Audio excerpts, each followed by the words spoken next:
ಸಂಚರಿಸುತ್ತಿರುವಾಗ ದೂರದಿಂದ ಗಮನಿಸಿ ನೇರವಾಗಿ ನಾನು ಇಲ್ಲಿಗೆ ಬಂದೆ.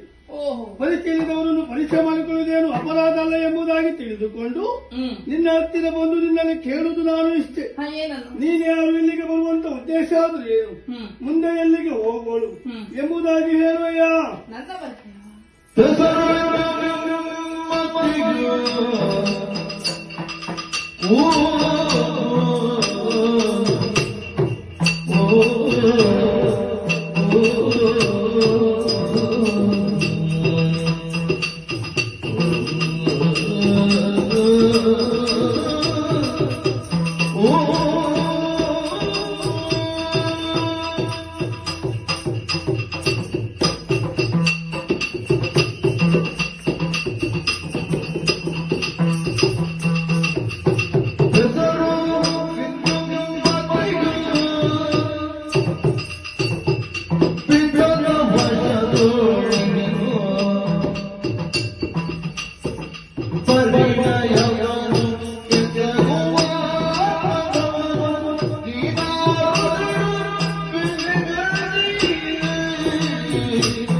ಮನಸ್ಸಿಗಳಂತ ಬೇಸರವನ್ನು ಕಲಿಸುವಾಗಿ ನನ್ನ ಅಪ್ಪನಿಂದ ಅನುಮತಿಯನ್ನು ಪಡೆದು ಉಪವನದ ಎಡೆಗೆ ಗೆಳೆತರನ್ನೆಲ್ಲ ಕೂಡಿಕೊಂಡು ಬಂದವಳು.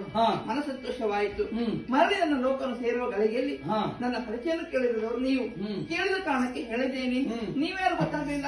ಮೂರು ಲೋಕದಲ್ಲಿ ಒಂದಾದ ದೇವಲೋಕ, ಅಲ್ಲಿ ಅಧೀಶ ದೇವೇಂದ್ರ, ಅವನ ಮುದ್ದಿನ ಮಗ ಜಯಂತ ಎಂಬುದಾಗಿ. ಓ ಜಯಂತ, ನಿಮ್ಮ ಅಪ್ಪನ ಹೆಸರು ನನ್ನ ಅಪ್ಪ ನಮ್ಮ ಲೋಕದಲ್ಲಿ ಸಭೆ ಕೊಟ್ಟಾಗ ಹೇಳಿಕೊಳ್ಳುವುದುಂಟು.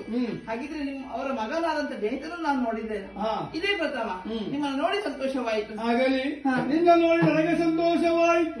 ನನ್ನ ನಿರ್ಧಾರ ಹೀಗೆ, ಏನು? ಮದುವೆಯಾದ್ರೆ ನಿನ್ನನ್ನು ಮದುವೆಯಾಗಬೇಕು ಎಂಬುದಾಗಿ. ಅದರ ಬಗ್ಗೆ ಅಭಿಪ್ರಾಯ ತಿಳಿಸ್ತೀಯ? ಮದುವೆ ವಿಭಾಗದಲ್ಲಿ ನಾನು ಒಪ್ಪಿಗೆ ಅಂತ ಕೊಡ್ಲಿಕ್ಕೆ ಆಗುದಿಲ್ಲ. ಆವಾಗಲೇ ನಾನು ಹೇಳಿದ್ದೇನೆ, ನಾನು ತಂದೆಯ ಸ್ವಾಧೀನದಲ್ಲಿ ಇರೋಳಂತ, ಅಂದ್ರೆ ಅಪ್ಪನ ವಶದಲ್ಲಿ. ಅಪ್ಪ ಹೇಳಿದಾಗೆ ನಾನು ಕೇಳುದು. ನೇರವಾಗಿ ನಮ್ಮ ಗಂಧದ ಲೋಕಕ್ಕೆ ಬನ್ನಿ, ನನ್ನ ಅಪ್ಪನಲ್ಲಿ ಈ ಮದುವೆ ವಿಷಯ ಮಾತಾಡಿ ಅವರು ಒಪ್ಪಿದ್ರೆ ನಾನು ಮದುವೆ ಆಗ್ತೇನೆ. ನಿನ್ನ ಅಪ್ಪನಲ್ಲಿ ಕೇಳಿ ಮತ್ತೆ ಯೋಚಿಸುತ್ತೇನೆ. ಗೋಪಾಲ ಕೃಷ್ಣ